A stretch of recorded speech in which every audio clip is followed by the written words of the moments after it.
Okay, so let's begin. There is 5 questions. 1, 2, 3, 4, 5. Yeah, 5 questions today, and I'm gonna start by the easiest question, and we're gonna progressively go into the harder and harder question. So the first question is alcohol a sugar drink?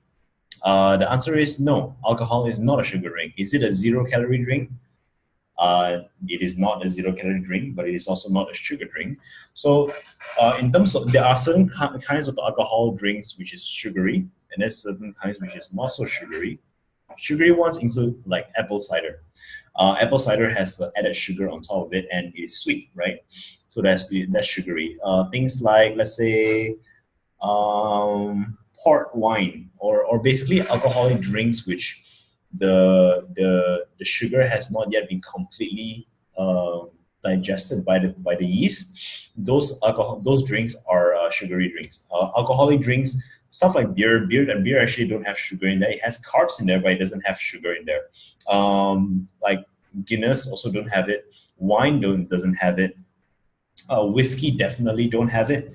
So even though they were made from sugar, all right, so whatever alcoholic you drink, it is the process of fermentation requires that you add sugar inside.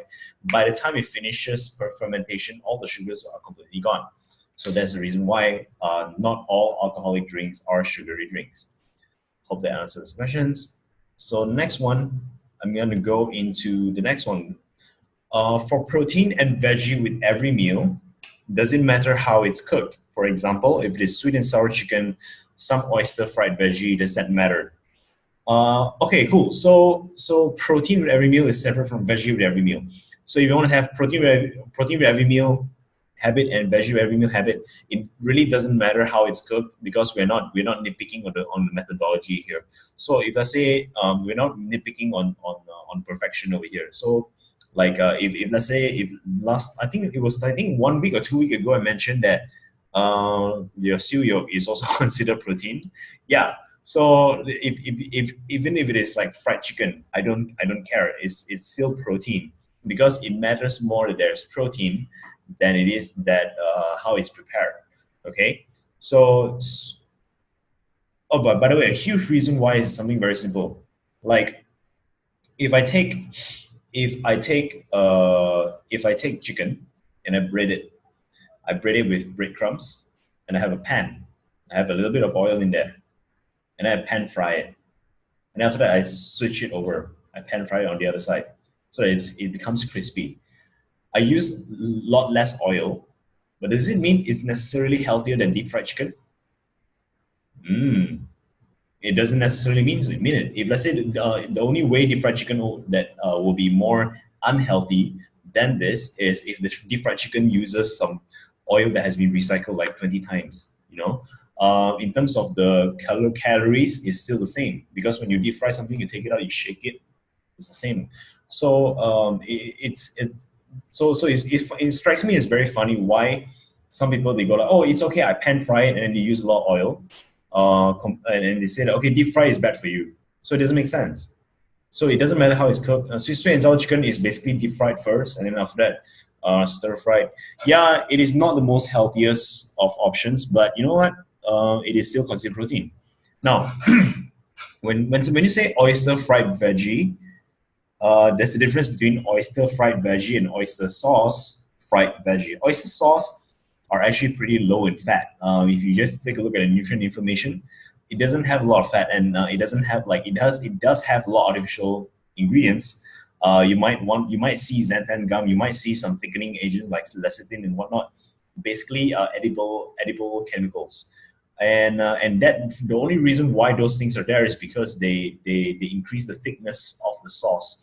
But in terms of fat loss wise, it really doesn't really matter. That is that. So so that's oyster sauce. Okay. The better the quality of the oyster sauce that you use, the healthier it's gonna be. But in terms of fat loss, for the purpose of fat loss, that is where I'm confining all my arguments here, which is the purpose of fat loss. For the purpose of fat loss, it doesn't really matter, and it's completely fat loss friendly. So, but if you're talking about oyster fried veggie, I'm not sure if it is a typo or anything, but oysters should not be considered a source of protein, okay, even though it is a shellfish, because simply because when you search up the oyster nutrient information, oysters have very high fat contents. So you wouldn't want that. Okay, so like that is already a fat source of fat rather than source of protein. So I hope that answers the questions. And next question. Let me see. Let me check if there's any additional question. All right. So I noticed some of you who are here. Okay, guys. I actually can't hear your what you're saying because I'm using a new mic and I don't have a earphone. So if you have any questions or whatnot, just go ahead and type it down over here, and I'll be sure to take a look. Okay. So next question. I noticed that I tend to rely on my right arm to push myself up during push-ups. How do I distribute exertion evenly? So it's very simple. So every time you do a push-up, if let's say one side comes up like that, right? You're gonna use your peripheral of your eye to take notice of this one. You can just follow along in the screen right with me. If you do like that and you press, you'll notice something a bit different. You can see from a peripheral of your eye even without having to look down, okay? So it's always constant. Whenever it comes to imbalances, it's always constant revision, constant review of your form as you do it often. And if you do this and you don't realize that you're doing this, keep on doing it, and it's gonna form a certain muscle memory, and your muscles are gonna get tightened in certain areas, gonna get stronger in certain areas. You're gonna reinforce this movement over and over again. So you wouldn't want that. You want to immediately adjust that, okay? And then once you adjust, you'll find that certain muscles are getting sore faster. All right. So if let's say I'm like that, I do push up like that. Wonder if you can see. Let's say I do push up like that all the time. And if I adjust like that, I may find that my right side feels very stretched, and I may find that my left side feels very sore. Okay, stretched, sore, and that might mean that my right side is tight. So therefore, elbow in all the time. And if I feel sore over here, it might mean that my left chest is weaker than my right chest. So this is just an example. It is really depend on the individual basis, like case by case basis. Everybody would have different muscle tightness and different muscle strengths and weaknesses. So you want to do it at yourself. So you do like that. Make sure you do, even if it's squat, even if it's presses, whatever it is, as long as you have some form of movement imbalance, take notice of that, fix the breakdown immediately, and then see what shows up. Which muscle gets sore first? Which muscle gets tighter first? Which muscle you feel very stretched at the end of it? So once you understand that, then you can actually speak with one of our coaches, and so that we can identify and we can actually help you to incorporate pre and post workouts to fix the weaknesses. So that's the next question. Next question is this. So two more questions before we get to the IF. I'm aware that most of you are very interested with regards to intermittent fasting. It's a huge topic, so I'm gonna save it to the last. So next question is: you mentioned that to lose weight you need to be on caloric deficit and to gain muscle and caloric surplus. What happens if I want to lose some weight and inches, but at the same time gain lean mass? Should I be in deficit or surplus? So the answer to this is like that. You do neither. So you don't work out every day, right? If let's say you require 2,000 calories, and on the days that you work out, you require 2,004. And then on the days that you don't work out, you require 1,008, right? And this is what you need. When you don't work out, this is when you work out. So what happens is that during your workout times, your workout days, that difference, all right, that difference is gonna be coming from your fat. Therefore, you burn fat on that day itself. And on the days that you are not working out, you need lesser, right? But you're not working out, you're recovering from a previous workout. So the extra additional calories is gonna go into building your muscles. So by doing that, you actually achieve this effect. They call it body recomposition. So you get to gain muscle and burn fat at the same time. It's not really at the same time, but at the same time. So I hope that answers questions. It's actually pretty simple. Yeah, so just recap over there. Shouldn't be in deficit, shouldn't be in surplus, should be what you need. But then again, I don't recommend that you guys calorie count anyway. So the best thing is just going back to the basics using this one, and this one, and this one for fat.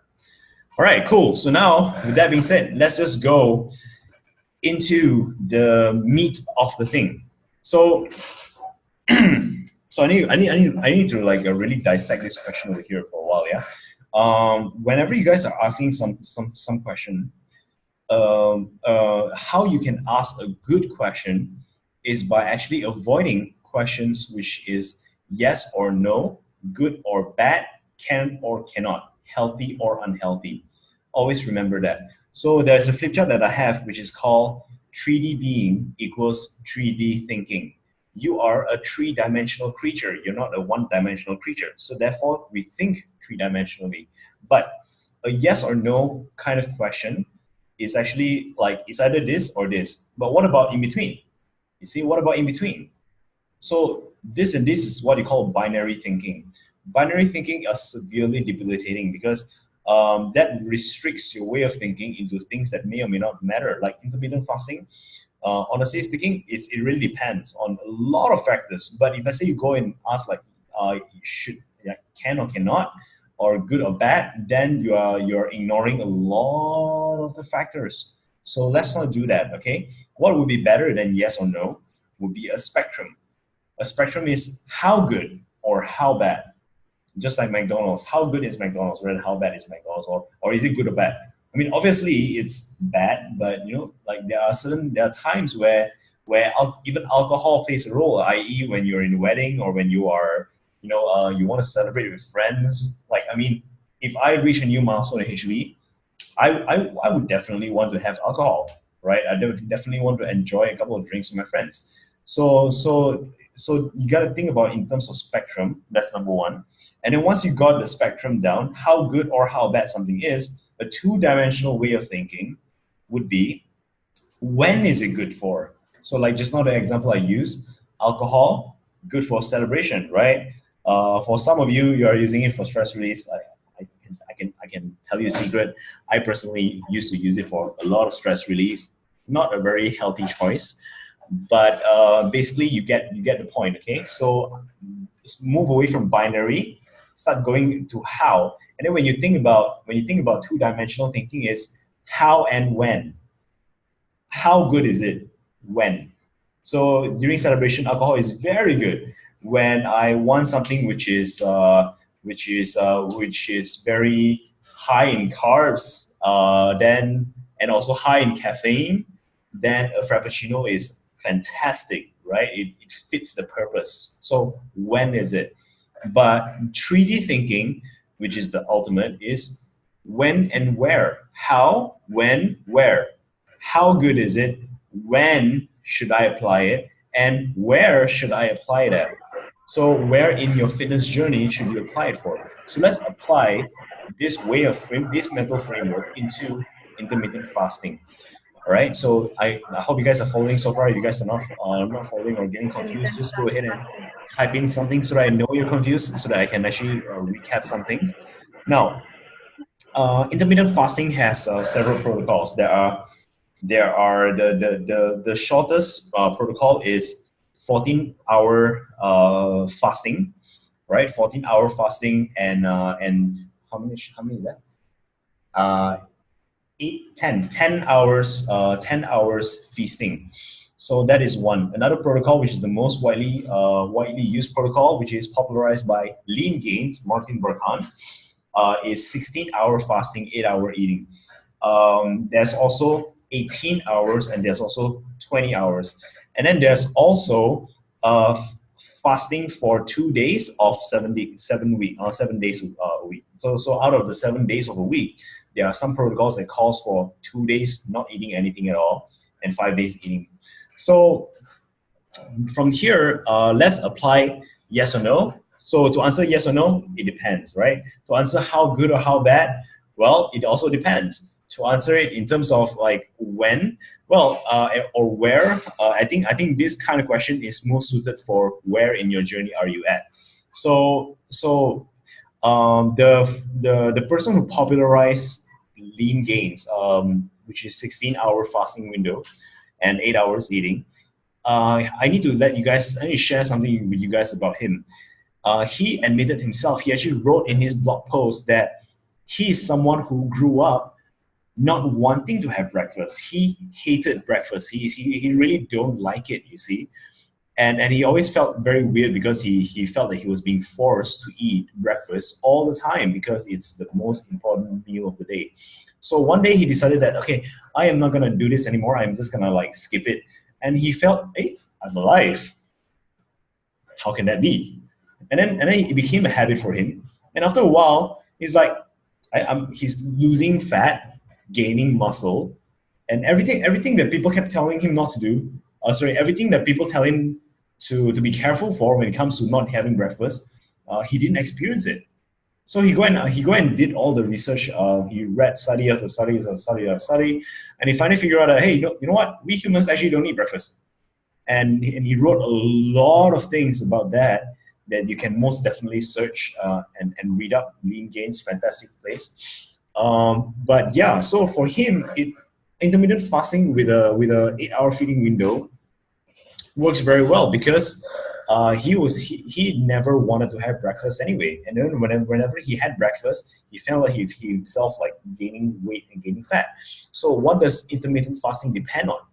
Intermittent fasting depend on what is the like do you like breakfast or not, right? What is your relationship with food? It depends hugely on what is your relationship with food. It depends a lot also what is your relationship with hunger. So sometimes like this, I may be giving you a controversial idea over here, but a lot of times people are actually given people actually have a weird relationship with hunger. There are of course people who have a very very unhealthy relationship with hunger, which is bulimia and anorexic. They're looking for hunger all the time. But there are also people who can't stand hunger. Like on a scale, let's say on a scale of 1 to 10, if you are like 10 is very very full. If you're the moment this person hits 7, like reduces down to 7. Oh my god, I'm so hungry. I'm gonna die if I don't eat. I need food. So that's kind of like, if that's the case, then intermittent fasting is really really bad idea because you go for it. It's 16 hours without food. By the time you eat it, whoa, you're gonna be eating a lot. So yeah, it really depends on what is your relationship to hunger, and it also really depends on whether or not you habitually normally even like to have breakfast. So that is one factor. Another thing that I want to ask you is like where in your journey should you be using this? From there, I have other question, which is like, do you intend to use it short term? And if you intend to use intermittent fasting short term, like how sustainable is that going to be? Like, why do you want to do it? Is it required? These are all question marks, question mark, question mark. Do you even need intermittent fasting? What do you hope to achieve through intermittent fasting?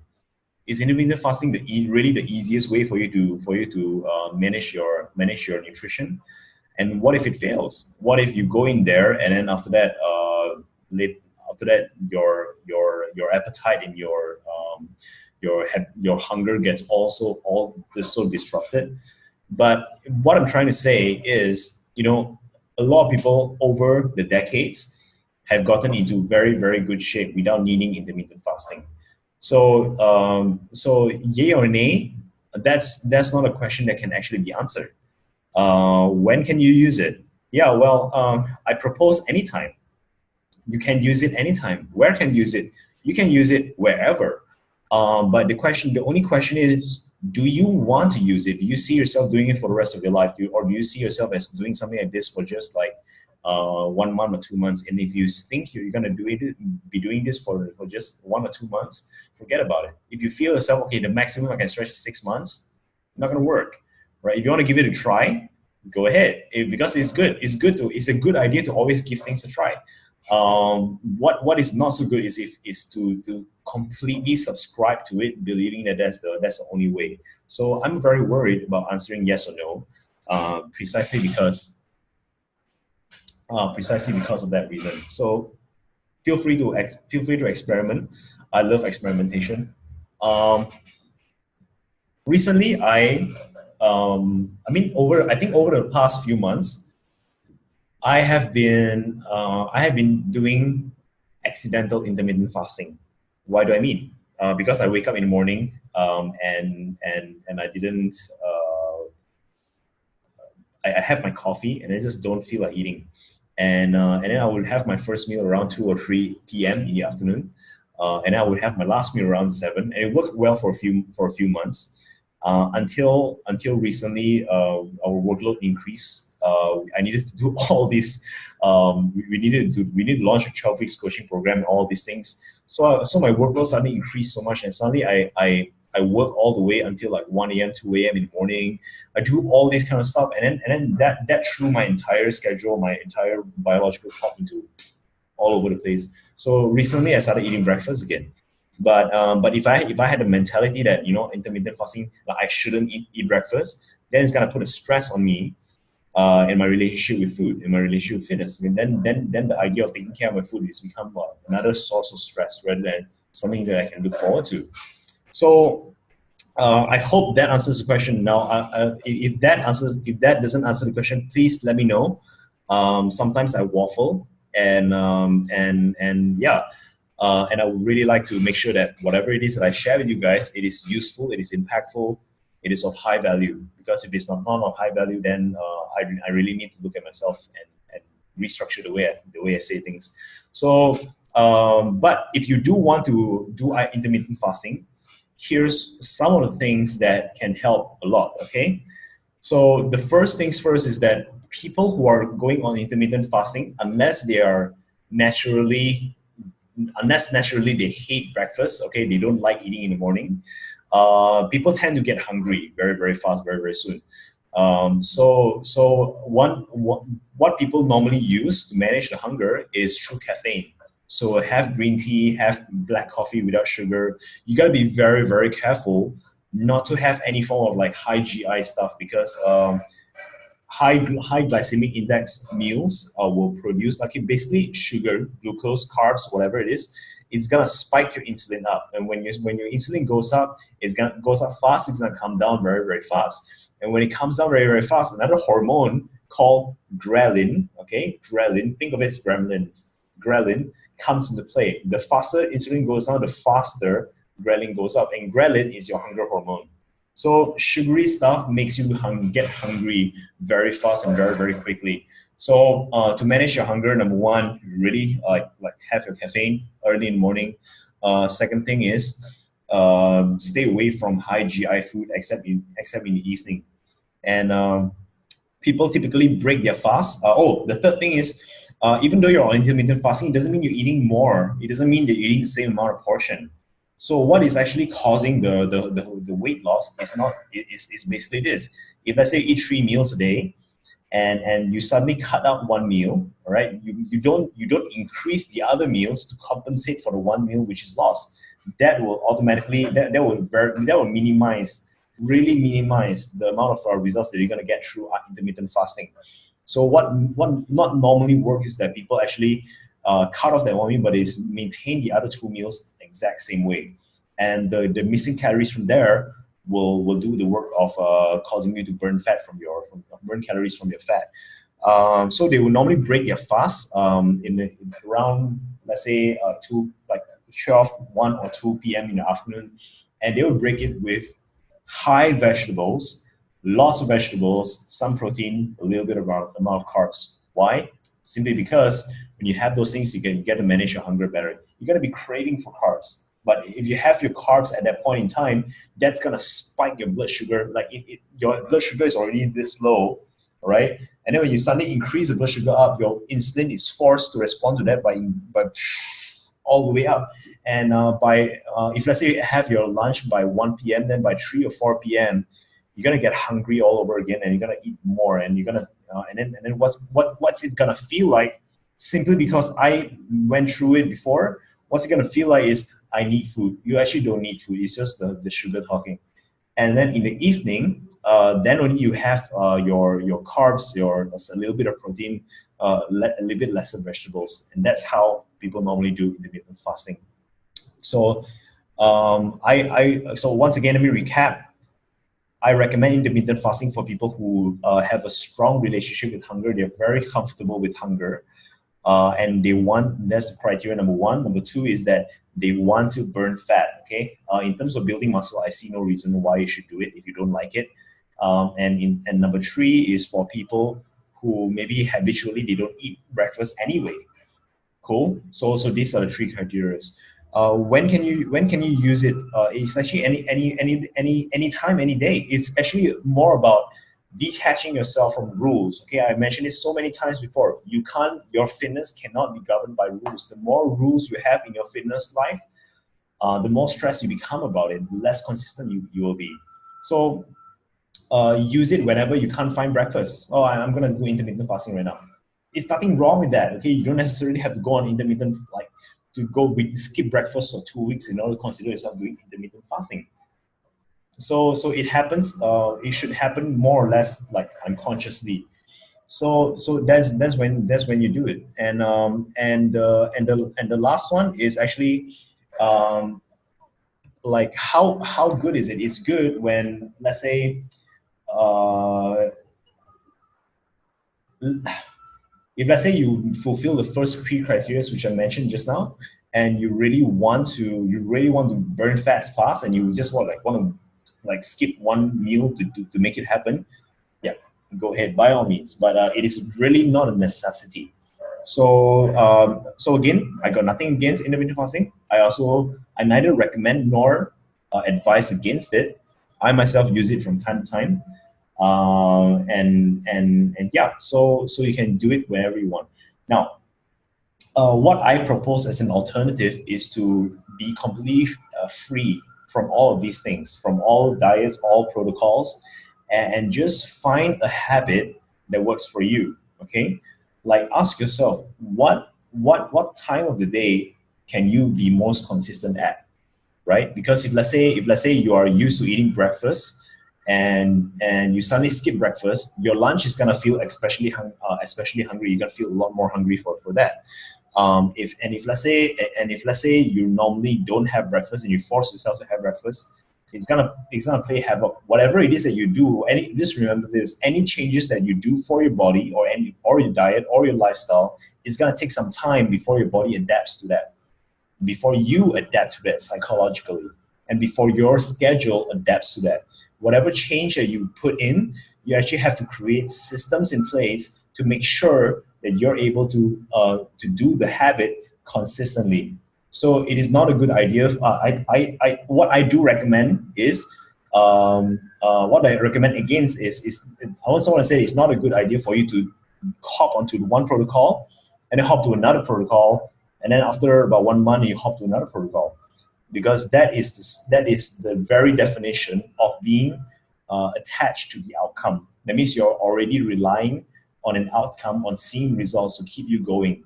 And the moment you do that, you're gonna find it you're gonna face a lot of disappointment, a lot of frustration, because you always be dependent on the outcome. But result always remember this: results always come slower, takes longer, and cost more. Always, no matter what we do, because there's always so many things that never goes according to plan. So instead of being outcome dependent, to tell you that, oh, I'm gonna continue to do this, uh, create your own specialized protocols, right? Taking into account what you know about your life, your schedules, your priorities, your values, what is important to you, your preferences, your likes and your dislikes. Take all those things into account and find what is the easiest way for you to improve what you have existing, right? Again, improve what you currently have rather than replace what you currently have. Improve what you currently have. So that is my answer to that. I know it's a bit long-winded, sorry, but it is a big topic. So, okay, Melissa asks, say within IF window I have workout, should I consume pre-post workout meal? Say within IF window I have workout. So, Melissa, what do you mean by IF window? Do you mean the feeding window? Are you talking about the fasting window? Feeding window. Okay, cool. Should I? Oh, okay. So, well, technically, if you have like, if let's say you're on an 8-hour feeding window, Then you have one meal at the start, and then in the middle you work out, and then at the end of it you do another meal. You already have your that's technically a pre and post workout meal, right? So it's totally like it's totally fine. If let's say you want to really think about like doing a proper intermittent fasting protocol, it doesn't matter how many meals you have within the 8 hour meal. The most important thing is you just is that it works for you. If it doesn't work for you, then don't do it.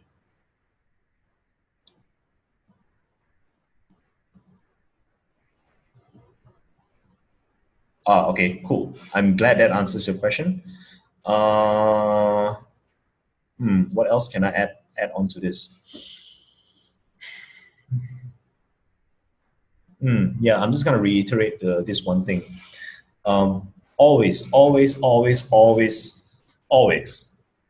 It is not about what you should do. It's about what works for you. So the question is, what worked for me? Ask yourself that. What will work for me? What will I like? What do I see myself doing for the rest of my life? And why would I want to do that? So if you find that answer to that, then that answer will always be true. That answer will always be the best answer for you. So don't get caught up with what all these Instagram models are saying, all these online trainers are saying. Listen to you, listen to your what you feel like doing, and ultimately what we want to achieve with the 12 weeks challenge, with the 12 weeks program is not even to like weight loss. It's about building a better relationship with fitness, and we can't do that if we are like two timing. Okay, so focus, find your way, fixate on your way, improve your way, and keep doing that for the rest of your life. And whatever that shows up after that, that is yours and yours alone, and that will work for you the best. Cool. So that is, I guess, the end of it. And since there is no other question, I do want to share a little bit because this week I want to share a little bit about workshop because I initially wanted to record all kinds of workshop every single week. But I've recently gotten into a negotiation with my coach, and here's the thing: she's a life coach, and she specializes in emotional control and resilience. So I decided that okay, she will be able to do this a lot better than I can, so much better than I can. So rather than spending a lot of time on myself and creating something which is my standard, I want to give you guys something even better. So I'm going to continue to negotiate with her. But in the meantime, I can cover a little bit about the kind of topic, the workshop that we have. But I'm not gonna I'm gonna make this a little bit as a recording, but it's not gonna be completely polished. Okay. So last week we actually talked about a lot about emotions. We actually talked about how we subconsciously make a lot of decisions without knowing it. Okay, we make a lot of decisions based on what we like, what we dislike, what our preferences are, and most of the time, when we get emotional, we don't even realize that we're getting emotional, right? When we make a decision on based on what we like or dislike, most of the time we don't even realize that we just make a decision. And last week we also talked about I also led the guided visualization on delving back into our past and actually take a look at what some of the things that shows up. So I just want to reiterate again, if for those of you who were here last week, that whatever you felt, it's okay. It's completely fine. It's normal. Everybody also have those things before, and there's nothing to be ashamed about. There's nothing to be embarrassed about. All of us have moments like that. So with the reason why we go into that is simply because we want to bring to light the the importance of really getting in touch with your own emotions, understanding that emotions are not something that is to be ignored, to be bottled up, to be contained, to be controlled. It is not something for you to react on either. Okay, it is something to be understood, right? Understood, not acted upon. So once we understand that, we'll be able to understand that how our mind work, how our cells work, and from there we gain valuable information to help us be more mindful towards every single thing, so that we can actually break certain hidden programmings. It's so often whenever I talk to someone during consultations or just private coaching sessions, and we just talk about this. We just talk about this topic. We just talk about detaching from the outcome. But 10 minutes later, the idea about being attached to the outcome came up again. Why? Because the person is not aware of the hidden programmings inside the brain, which is why it's hidden. So understanding our emotions is the first step. Now, what's gonna happen over the next few weeks is that I'm gonna be taking you guys through a lot of like a few sequences to break away from the hidden programmings that you might have about fitness, about life, about weight loss, about yourself, about a character, limiting beliefs that is hindering your progress. On week number 4, we're gonna talk about, which is next month, we're gonna talk about belief systems, and that is huge. That is the single most important ingredients that will define what is possible for you in your fitness. But in order for us to effectively do that, you have to be very in touch with the way you think. Otherwise, the stuff that comes out, it's going to be very logical, but it's not going to be true, right? Because we tend to filter what we feel here before it comes out true here. Okay, so this week we're going to talk about a little bit about compassion. So the Dalai Lama said, if you want others to be happy, practice compassion. If you want to be happy, practice compassion. So, like, what is compassion actually? So, compassion, the best definition that I found for compassion, actually came from Mindvalley, and basically, I'm gonna read out the definition for you. Compassion is expressing the intent of moving from judgment to caring, from isolation to connection, from indifference to understanding. It means that you're holding back a feeling of judgment whenever you found something which is unexpected, or when people behave in a way that you don't like. So, and rather than assigning meanings to that, you're able to take a step back, and before you even react, you can actually just you can actually detect that coming, and suddenly it just disappears. This is a skill, and the reason why this is so important is because you just think back on how much time we actually spend dealing with stuff inside and outside of us. Whenever we want to make a decision, it's like we keep on thinking and thinking, and we feel so conflicted about certain situations. We feel so conflicted about diet, about exercise, about nutrition, about learning, about this, about that, and we spend so long just thinking about those things. And then we also spend so much time dealing with people like this person say something makes us upset, that person do something, or maybe this person like behave in a certain way. It's not even my problem, but I get affected by that. So when you're able to have, if you upgrade your skill for compassion, what's going to happen is that you're going to feel happier. You're going to feel more less stressed, simply because whatever that is going on around you affects you so little. Okay, you don't get affected. You don't get offended. You don't react. One very good example is this. I once coached a client, and this person is very quite a sorry state. Like, she constantly lived in a state of being worried of other people judging her. See, she's always worried that other people is judging her, and because of that, her stress levels are high all the time.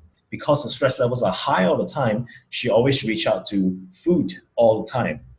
So we were having a conversation, and more stuff actually comes up, and finally we realized something very interesting.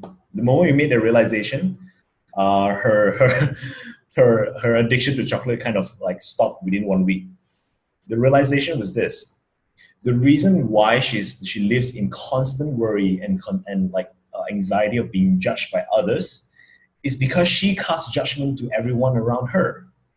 It's very interesting. This person is meek. This person is timid. This person is not like one of those people who like very proud, very uncle. No, she's just a nice person. But she also have a certain way of thinking about people. This person came up dressed in a certain way, must be like that. That person must be this, must be that, must be, should be, dot, dot, dot, dot, dot, dot, dot. So because of that, then in her worldview, in the way she sees life and the people around her, in the way of thinking is that other people must be doing the same thing with her, and she don't even realize this is going on in here. And it wasn't until we actually uncovered that she finally got like, oh, oh, what should we do? Then we start to talk about talk about compassion. And after a week, her emotions went back to normal. She has so little stress remaining. So what we want to understand is just the primary thing is just coming back to this. Compassion is a skill, and compassion is one of the skills that we actually need to really master. It's also something which is very, very little looked upon. Like people don't really look at compassion. People just kind of assume that, okay, I have compassion because I don't kill people, therefore I have compassion. But there's actually a lot more, many layers to that. The more compassion you have, the faster you're gonna bounce out from your negative emotional states. So there's one exercise which I have found to be very helpful to me personally. For those of you who don't know, just a few years ago, like you wouldn't like the Felix a few years ago. You like the Felix a few years ago is what people term as very nasty person. So it wasn't until I actually found meditation that I finally learned about compassion and things. So in one of the guided meditation practice I did, it was the most weirdest experience I have ever felt. But since then, it really changed my world for me. So the exercise is this. You start by relaxing yourself. Okay, you start by relaxing yourself. You don't have to necessarily empty your mind. What you need to do is just visualize a relaxation coming over you from the top of your mind, from the top of your head to your neck, to your chest, to your arms, to your legs, to everything. It's best done when you're lying down. I do it when I'm lying down, but a lot of people, they do it when they're seated as well. And from here, you imagine a light of compassion and kindness, right? Let's imagine and visualize a light of compassion and kindness sort of coming over you at the top of your heart, at the top of your head. And this small light grew until it envelops you throughout your body. And you gotta feel the kindness and the compassion welling up from inside you. And from there, bring out the bubble to encompass your room and whoever it is that is in your room. And understand that we are kind of connected, right? And whatever you do or say can affect the other person who's within the same room.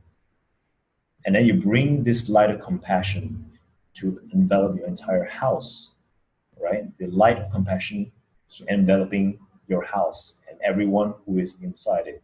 Understanding that we are also having that connection between ourselves and whoever it is that is around us. Deep breaths, exhale, bring the light of compassion outwards to cover your entire building or your neighborhood.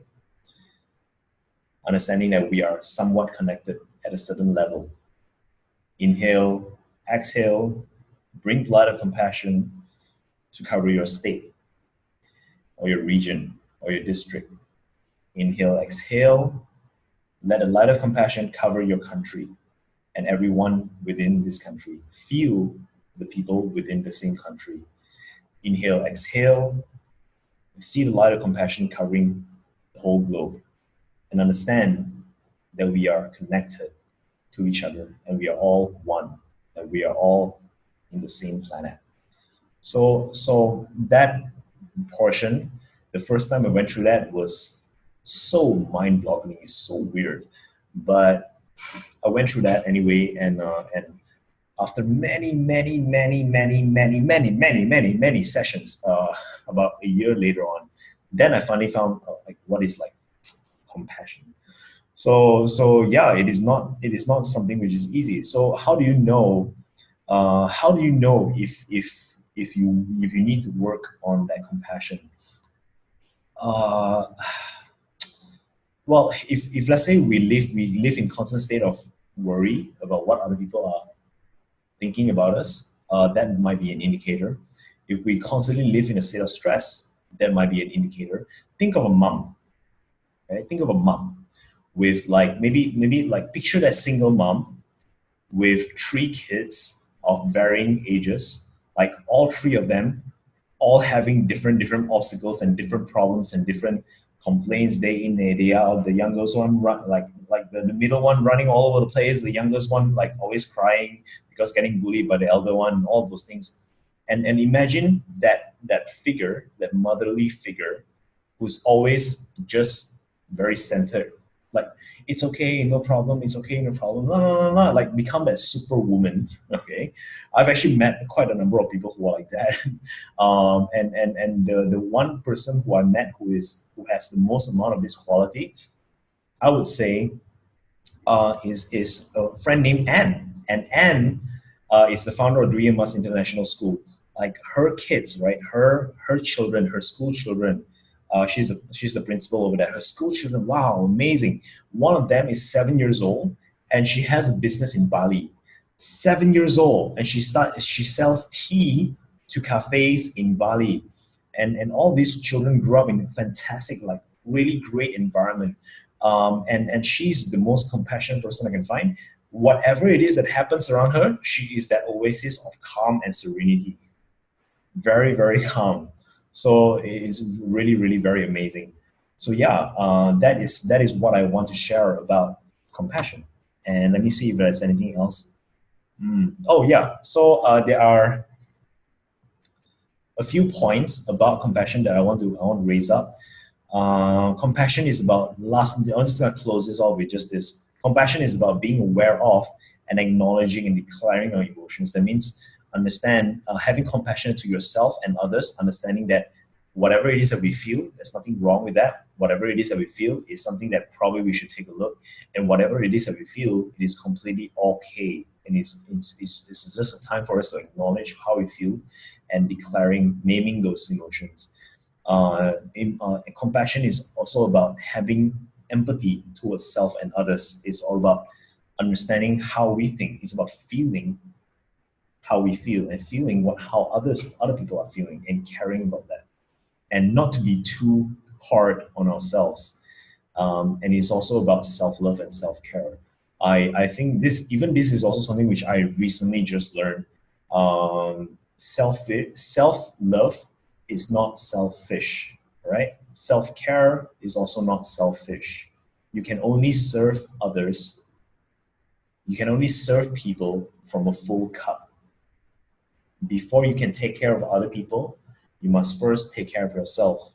And this comes from a place of, like, there are so many of us who are just constantly working hard, doing things for other people to please someone, to take care of someone, to make sure that someone else is doing well.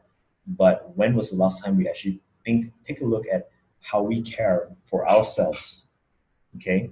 So I used to think that, like, last week I actually mentioned that I used to believe that I used to feel guilt working out, even though I own a gym and even though I live so close. But that, and then I used to think that it's okay to feel those guilt. But look at the situation. It's like, after a while, I kept on thinking, I'm gonna be free next month. I'm gonna be free next month. I'm gonna be free next week. But it never really happened. It is an illusion.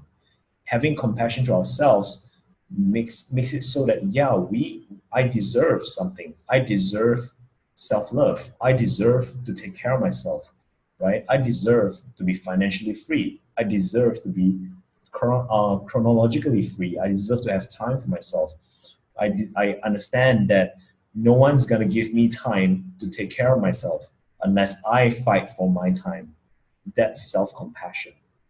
And then from there, then once we are able to take care of ourselves, once we have a full cup, then we start worrying about other people. So I hope that helps. And that is pretty much all I have to share today. And I guess if you guys like have anything to talk about, I'm gonna pause the recording. If you guys have anything to share, I'd like to open the floor up for sharing. Okay.